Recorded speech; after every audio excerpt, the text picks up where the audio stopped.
സ്വാതിരുന്നാളിൻ്റെ ഒരു വലിയ പ്രത്യേകത, മറ്റ് സംഗീതജ്ഞരുമായിട്ടുള്ള വലിയ പ്രത്യേകത, അദ്ദേഹം നമ്മൾ കണ്ട ആദ്യത്തെ ഇന്ത്യക്കാരനായിരുന്നു. നമ്മുടെ നാട്ടിൽ കണ്ട ആദ്യത്തെ ഇന്ത്യക്കാരൻ, ഒരു സംശയമില്ല.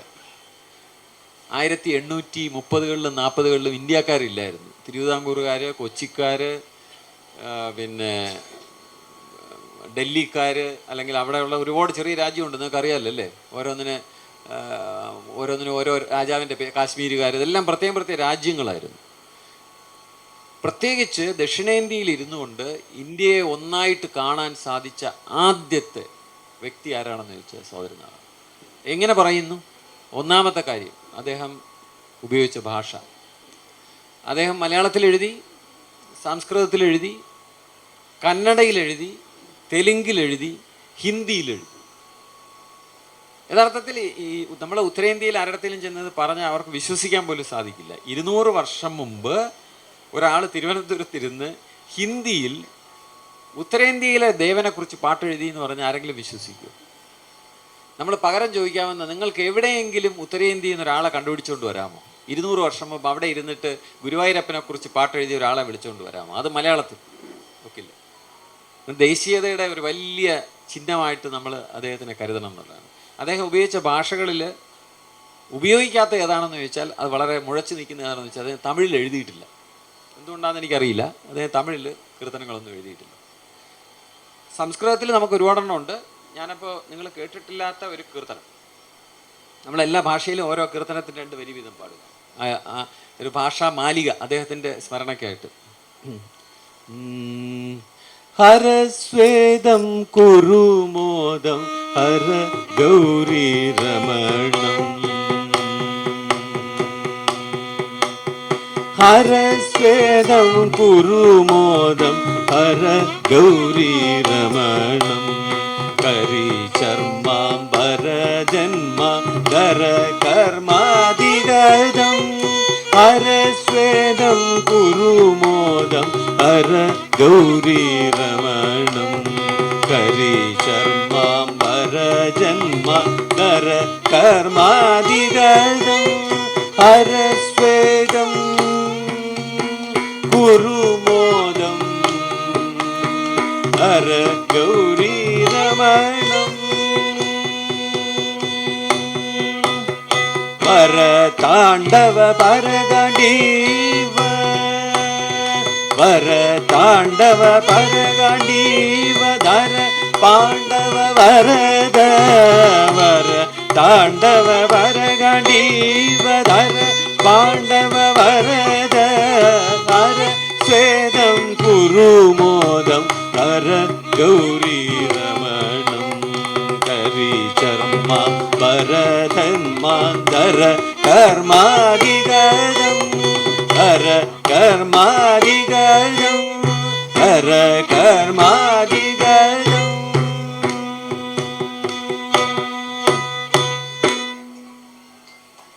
ഇത് സംസ്കൃതം. ഇനി അടുത്ത തെലുങ്ക്. തെലുങ്കിൽ ഒരുപാട് വർണ്ണങ്ങളും അതുപോലെ പദങ്ങൾ എഴുതിയിട്ടുണ്ട്. തെലുങ്കിലെ പദം, മലയാളത്തിൽ എഴുതിയ പ്രണയഗാനങ്ങൾ നമുക്കറിയാം. ഇത് തെലുങ്കിൽ എഴുതിയിരിക്കുന്ന പ്രണയഗാനം. അർത്ഥം അറിഞ്ഞില്ലാത്തതുകൊണ്ട് പ്രണയമാണെന്ന് കരുതി കേട്ടോണം. സാരമൈന മാട്ടലന്ദ ചാലു ചാലുറാ, അറിയാണോ? സാരമൈന മാട്ടലന്ദ ചാലു ചാലുറാ, സാമി സാരമൈന മാട്ടലന്ദ ചാലു ചാലുറാ, സാമി സാരമൈന മാട്ടലന്ദ ചാലു ചാലുറാ, സാമി സാരമൈന മാട്ടലന്ദ ചാലു ചാലുറാ, സാമി.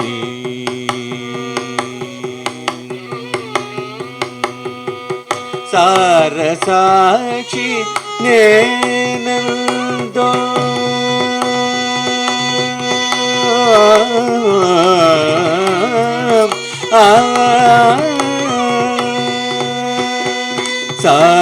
సాచివే సంతోషము మేలు మేలు సారమైన మాట చాలు చాలు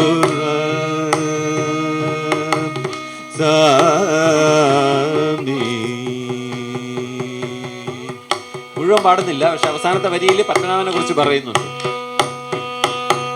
കനുടൈന ശേഷുനീവൈ വലയു ശ്രീ പത്മനാഭ കനുടൈന ശേഷുനീവൈ വലയു ശ്രീ പത്മനാഭ സാരമൈന మాట చాలు చాలు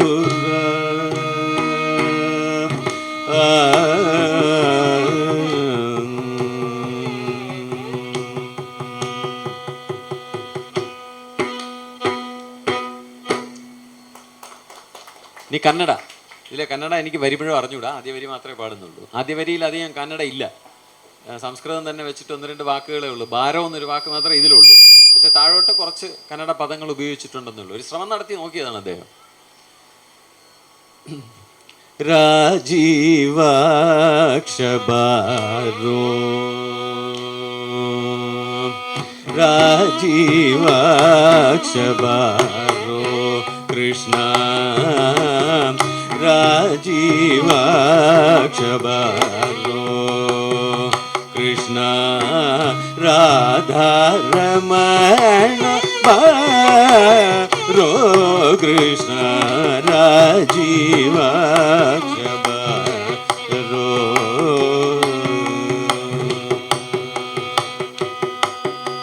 ശങ്കരാഭരണം എന്ന് പറഞ്ഞ രാഗം. ഇനി മലയാളത്തിൽ പദങ്ങൾക്ക് പുറമെ കീർത്തനങ്ങളും ഉണ്ട്. കീർത്തനം എന്ന് പറയാവുന്ന തരത്തിലുള്ള പാട്ടുകളുണ്ട്. അതിൽ ഒരെണ്ണം തിരുവനന്തപുരത്തെ ഉത്സവത്തിനെ കുറിച്ച്, ഓരോ ദിവസത്തെ ഉത്സവത്തിനെ കുറിച്ചും പാട്ട് എഴുതിയിട്ടുണ്ട്. അതിൽ ഒരു പാട്ടിൻ്റെ കുറച്ച് വരി മാത്രം ചേർക്കാം. നല്ല മലയാളിത്വമുള്ള മലയാളം പാട്ടാണ്.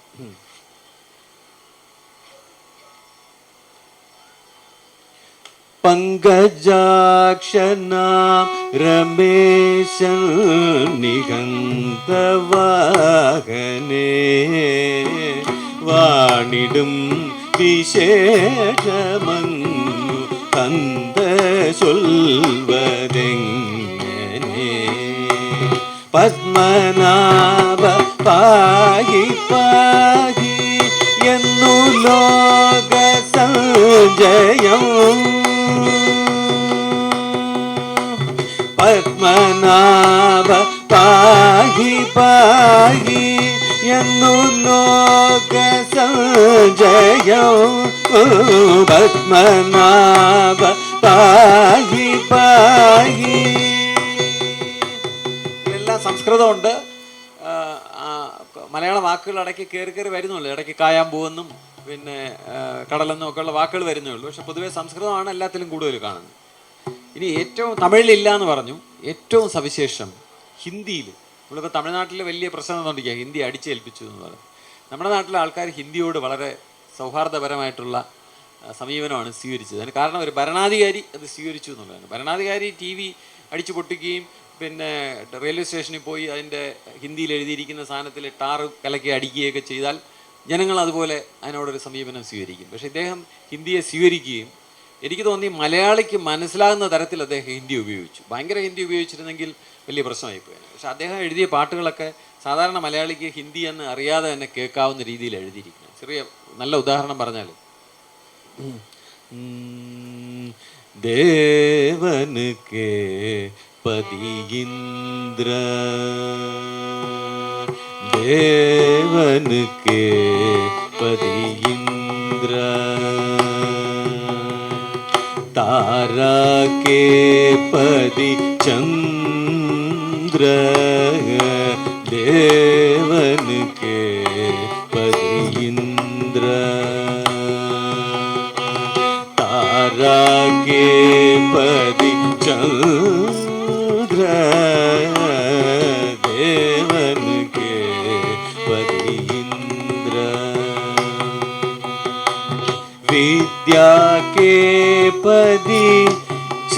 गणेश विद्या के पति श्री गणेश दुख भारी देवन के पति इंद्र देवन के पति इंद्र तारा के पति चंद्र तीन लोक पति श्री പത്മനാഭ എല്ലാം മലയാളിക്ക് മനസ്സിലാകുന്ന രീതിയിൽ വളരെ ലളിതമായിട്ടാണ് അദ്ദേഹം പറഞ്ഞത്. പിന്നെ അദ്ദേഹം ഇവിടെ ഇരുന്നുകൊണ്ട് അദ്ദേഹം യാത്ര ചെയ്തത് നാഗർകോവിൽ മുതൽ കോട്ടയം വരെ ആലപ്പുഴ വരെ യാത്ര ചെയ്തിട്ടുള്ളൂ. പക്ഷെ അദ്ദേഹം പാട്ട് എഴുതിയിരിക്കുന്ന ഒരു പാട്ട് എവിടെയാണെന്ന് വെച്ചാൽ ഒന്ന് കാശി വിശ്വേശ്വരനെ കുറിച്ചാണ്. അതും അദ്ദേഹത്തിന് പോകാനൊക്കാത്തതിൻ്റെ അദ്ദേഹം സംസാരിച്ചപ്പം പറഞ്ഞു. സൗരനാളിനെ കുറിച്ച് നമുക്ക് ഒരുപാട് നമ്മൾ വേദനയോടെ ഓർക്കുന്ന ഒരുപാട് കാര്യങ്ങളുണ്ട്. അപ്പോൾ അദ്ദേഹം കാശി വിശ്വേശ്വരനെ കാണാൻ ആഗ്രഹിച്ചു എന്ന് നമ്മൾ മനസ്സിലാക്കുന്നത് എന്തുകൊണ്ടാണെന്ന് വെച്ചാൽ ഈ കീർത്തനത്തിൽ പറഞ്ഞിരിക്കുകയാണ് മനസ്സേ കാശിയിൽ വിശ്വേശ്വരനെ കാണാൻ പോകുമെന്നാണ് പറഞ്ഞിരിക്കുന്നത്. നേരിട്ട് പോകാനൊക്കാത്തതിൻ്റെ ഒരു ഇതിലാണ് പറഞ്ഞിരിക്കുന്നത്. മാത്രമല്ല അദ്ദേഹം ഭരണത്തിലേറിയ 1829 അദ്ദേഹം ആദ്യം ചെയ്തത് കാശിയിലെ ഒരു മണ്ഡപം, തിരുവിതാംകൂർ സർക്കാരിനൊരു മണ്ഡപം ഉണ്ടായിരുന്നു, അത് പൊളിച്ച് പുതുക്കി പണിയാനായിട്ട് അദ്ദേഹം ആവശ്യപ്പെട്ടു. രണ്ടാമത്തെ കാര്യം, അദ്ദേഹം മരിച്ചപ്പോൾ ഒരാളെ ഇവിടുന്ന് അയച്ചു അദ്ദേഹത്തിൻ്റെ ചിതാഭസ്മവും കൊണ്ട് കാശി കൊണ്ട് ഒഴുക്കാനായിട്ട്. അദ്ദേഹത്തിന് കാശിയുമായിട്ട് വലിയ ബന്ധമുള്ള ഒരാളാണ്. നിങ്ങളാരെങ്കിലും കാശി പോയിട്ടുണ്ടെങ്കിൽ രണ്ട് കാര്യം ശ്രദ്ധിച്ചോണം. മലയാളിയും കാശിയുമായിട്ടുള്ള ബന്ധം അവിടെ ചെന്നാൽ കാണാൻ സാധിക്കും. ഇദ്ദേഹം എങ്ങനെ കാശിയെക്കുറിച്ച് അറിഞ്ഞു എന്ന് നിങ്ങൾ കരുതും. കാരണം ഈ അദ്ദേഹം എഴുതിയ വരികൾക്കകത്ത് എഴുതിയിരിക്കുകയാണ്, അവിടെ ഘാട്ട് അതിൻ്റെ മുകളിൽ സന്യാസിമാരിയ്ക്കുന്നു, തോണികൾ പോകുന്നു എന്നൊക്കെ എഴുതിയിരിക്കുന്നു. ഇദ്ദേഹം കണ്ടതുപോലെ എഴുതിയിരിക്കുക. അപ്പോൾ ഞാനത് അന്വേഷിച്ച് കണ്ടുപിടിച്ചത് അതെങ്ങനെയാണ് അദ്ദേഹത്തിന് പിടികിട്ടിയത്. അപ്പോൾ എനിക്ക് രണ്ട് കാര്യം മനസ്സിലായി. കാശിയിൽ കേരളമായിട്ടുള്ള ബന്ധം എന്ന് വെച്ചാൽ, ഞാൻ അടുത്തിടയ്ക്ക് പോരും, കാശി ക്ഷേത്രത്തിൻ്റെ മുന്നിലുള്ള ചതുരത്തിൻ്റെ പേര് ആദിശങ്കര സ്ക്വയർ എന്നാണ്. അപ്പോൾ ഒന്നാമത്തെ ബന്ധമായി. കാരണം അദ്ദേഹം അവിടെ കാശി വിശാലാക്ഷി ക്ഷേത്രം സ്ഥാപിച്ചിട്ടുണ്ട്, ചെറിയൊരു ക്ഷേത്രം സ്ഥാപിച്ചു. രണ്ടാമത്തെ കാര്യം, മലയാളി സാധാരണ അറിഞ്ഞിട്ടില്ലാത്തൊരു കാര്യമാണ്, കാശി വിശ്വേശ്വരൻ്റെ ക്ഷേത്രത്തിൽ ചെന്നാൽ നമ്മുടെ ക്ഷേത്രം പോലെയല്ല, നമുക്കറിയാം, അതിനകത്ത് കയറി നമുക്ക് ഈ ശിവലിംഗത്തിൽ തൊടാം, അതിനകത്തൂടെയൊക്കെ നടക്കുകയൊക്കെ ചെയ്യാം. അങ്ങനെ ഒരു വളരെ വ്യത്യാസമുള്ള ദൈവമാണ്. വലിയ ഒരു മേൽക്കൂരയുണ്ട്, ആ മേൽക്കൂര സ്വർണം മേഞ്ഞിരിക്കുക. ഈ സ്വർണം മേഞ്ഞിരിക്കുന്നതിന് മലയാളിയായിട്ടൊരു ബന്ധമുണ്ട്. കണ്ണൂരുകാരനായിട്ടുള്ള ശങ്കരനാഥ ജ്യോതിഷി എന്ന് പറഞ്ഞിട്ടൊരാൾ കണ്ണൂരിൽ നിന്ന് നടന്ന് അദ്ദേഹം കാശിയിലെത്തി, ഡൽഹിയിലെത്തി, കാശിയിലെത്തി. അദ്ദേഹം അവിടെ ഒരു ജ്യോത്സ്യനായിട്ട് അദ്ദേഹം വളരെ പ്രശസ്തനായി. അദ്ദേഹം പ്രവചനങ്ങൾ നടത്തുമ്പോൾ അത് വളരെ ഫലപ്രദമാണെന്ന് പലർക്കും തോന്നി. അങ്ങനെ ഇരുന്നപ്പോൾ ഒരു രാജാവ് അവിടെ സന്ദർശിക്കാൻ വന്നു, കാശി. വളരെ പ്രശസ്തനായ രാജാവാണ്. രാജാവിൻ്റെ പേര് രഞ്ജിത് സിംഗ് എന്ന്, പഞ്ചാബിലെ സിംഹം. അദ്ദേഹം ഇതിൻ്റെ അടുത്ത് ആരോ പറഞ്ഞു ഇവിടെ ഒരു ജ്യോത്സ്യനുണ്ടെന്ന് പറഞ്ഞു, പോയി കണ്ടു.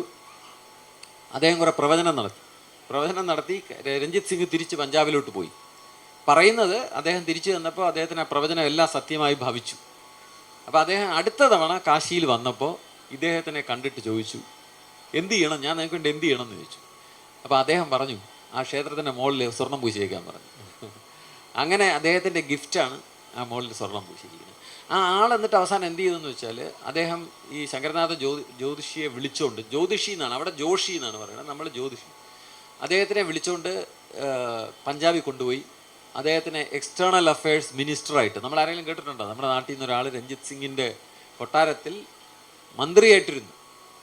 മന്ത്രിയായിട്ടിരുന്നെന്ന് മാത്രമല്ല, അദ്ദേഹത്തിന് അവിടെ 2 ഗ്രാമം എഴുതി കൊടുത്തു, അതിൻ്റെ എല്ലാം വരവെടുത്തോളാൻ പറഞ്ഞ് എഴുതി കൊടുത്തു. ഇദ്ദേഹം സംസ്കൃതത്തിലും മറ്റ് ഭാഷകളിലും ഒരുപാട് കൃതികൾ എഴുതിയിട്ടുണ്ട്, ഒരുപാട് രചനകൾ നടത്തിയിട്ടുണ്ട്. അദ്ദേഹം പ്രശസ്തനായപ്പോൾ സ്വാതിരുനാളിൻ്റെ മഹാത്മ്യം നമ്മൾ കണ്ടുപിടിക്കുന്നത് എങ്ങനെയാണ്, സ്വാതിരുനാൾ അറിഞ്ഞു ഇങ്ങനെ ഒരാൾ അവിടെ ഉണ്ട്, വളരെ പ്രശസ്തനാണ്. അപ്പോൾ അദ്ദേഹം ബ്രിട്ടീഷ് ഗവർണർ ജനറലിനൊരു കത്തെഴുതി, അവിടെ ഒരാൾ പഞ്ചാബിലുണ്ട്, അയാളെ ഡെപ്യൂട്ടേഷൻ ഇങ്ങോട്ട് അയക്കണം. അങ്ങനെ ഈ പാവത്തിനെ അവിടെ നിന്ന് കെട്ടി ഇങ്ങോട്ട് വിട്ടു. അദ്ദേഹം ഇവിടെ വന്ന് ഇവിടെ മുഴുവൻ പാരവെപ്പും തമ്മിൽ അടിപിടിയൊക്കെ ആയിരുന്നു. അദ്ദേഹം ഇടയിൽപ്പെട്ട് കഷ്ടപ്പെട്ടു പോയി. പക്ഷെ അദ്ദേഹത്തെ നമുക്കറിയാം. ഇന്ന് ഇങ്ങനെ അറിയുന്നതെന്ന് വെച്ചാൽ, അദ്ദേഹമാണ് തിരുവനന്തപുരത്ത് ആറ്റുകാൽ ക്ഷേത്രം സ്ഥാപിച്ചത്, കാശിയിൽ നിന്നാണ് വന്നത്. അദ്ദേഹം പറഞ്ഞു കൊടുത്തിട്ടാണ് സ്വാതിരുനാളിൻ്റെ ഗ്രന്ഥശേഖരം ഞാൻ മുഴുവൻ പഠിച്ചിട്ടുണ്ട്. അദ്ദേഹത്തിനൊരു നല്ല ഗ്രന്ഥശേഖരം ഉണ്ടായിരുന്നു. അതിനകത്ത് ഒരു ഗ്രന്ഥത്തിൻ്റെ പേര് കാശി ഖണ്ഡം എന്നാണ്. അപ്പോൾ ഇദ്ദേഹമാണ് പറഞ്ഞു കൊടുത്തത് കാശി എങ്ങനെ ഇരിക്കും ഗംഭീരമാണെന്ന്. അത് കേട്ടിട്ട് സ്വാതിരുനാൾ പാട്ട് എഴുതി. നിങ്ങൾക്കറിയാം ആ പാട്ട് പ്രശസ്തമായത് എങ്ങനെയാണെന്ന് വെച്ചാൽ, MS സുബലക്ഷ്മി യുണൈറ്റഡ് നേഷൻസിൽ അത് പാടി. വിശ്വേശ്വര ദർശന കര चल मन तुम काशी। विश्वेश्वर दर्शन जब किनको बहु प्रेम सहित, काडे करुणा निदान जनन मरण भासी। विश्वेश्वर दर्शन जब चल मन तुम काशी।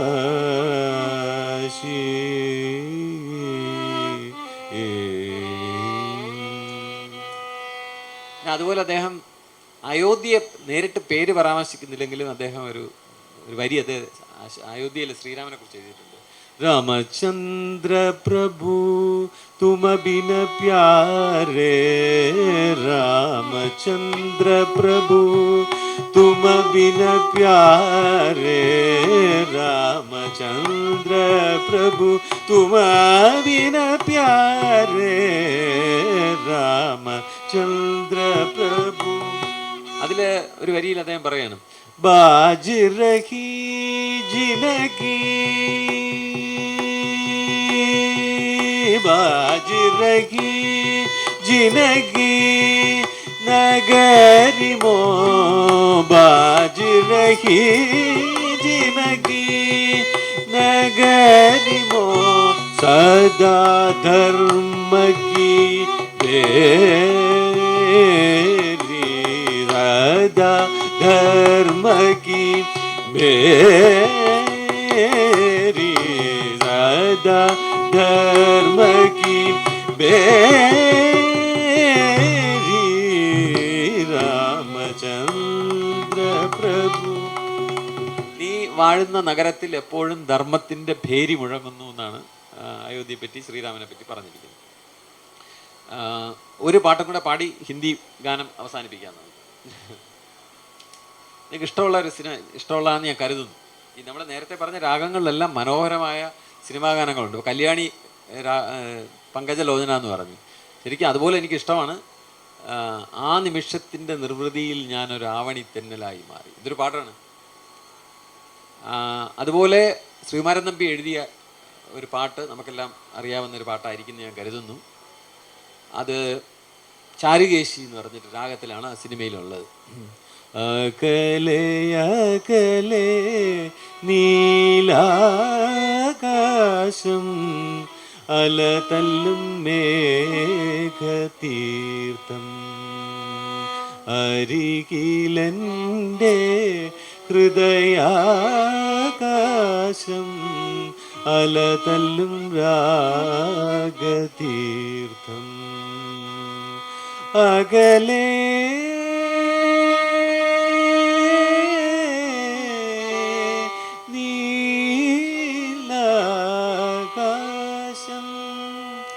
ഈ പാട്ട് കേട്ട് നോക്കൂ. സൗരനാടിന്റെ ഹിന്ദി ഭജനാണ്.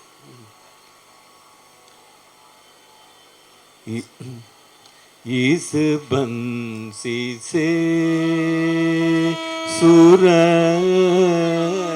नर मुनि मोहे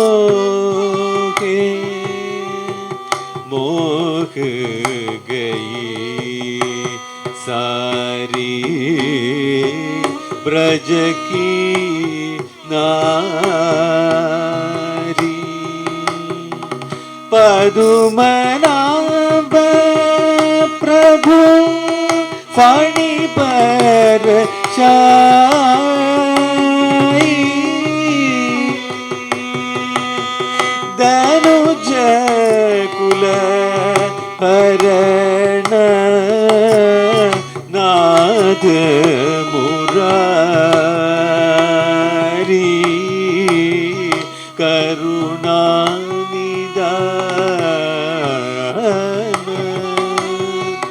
कुंज के बिहारी।